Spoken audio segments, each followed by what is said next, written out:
ഡൽഹി മദ്യനയ അഴിമതി കേസിൽ 1.5 വർഷത്തിന് ശേഷം മനീഷ് സിസോദിയയ്ക്ക് ജാമ്യം. സുപ്രീം കോടതി നടപടി ED CBI കേസുകളിൽ വിചാരണ നീളുന്നതനുസരിച്ച് 400-ലധികം സാക്ഷികളുടെ വിചാരണ കഴിയും വരെ കസ്റ്റഡി തുടരുന്നത് മൗലിക അവകാശ ലംഘനം.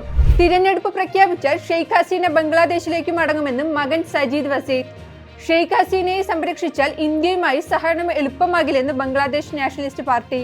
വയനാട് ദുരന്തത്തിന് പിന്നാലെ മുല്ലപ്പെരിയാർ അണക്കെട്ടിന്റെ സുരക്ഷ സംബന്ധിച്ച് ആശങ്ക ഉയരുന്ന സാഹചര്യത്തിൽ വിഷയത്തിൽ പ്രതികരണവുമായി ജലവിഭാഗ മന്ത്രി റോഷി അഗസ്റ്റിൻ.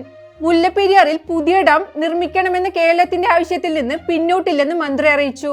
പാരീസ് ഒളിമ്പിക്സ് വേദിയിൽ ഇന്ത്യയുടെ നീരജ് ചോപ്ര വെള്ളി നേടിയതിനു പിന്നാലെ സമൂഹ മാധ്യമങ്ങളിൽ വൈറലായി നീരജിന്റെ അമ്മ സരോജ് ദേവിയുടെ പ്രതികരണം.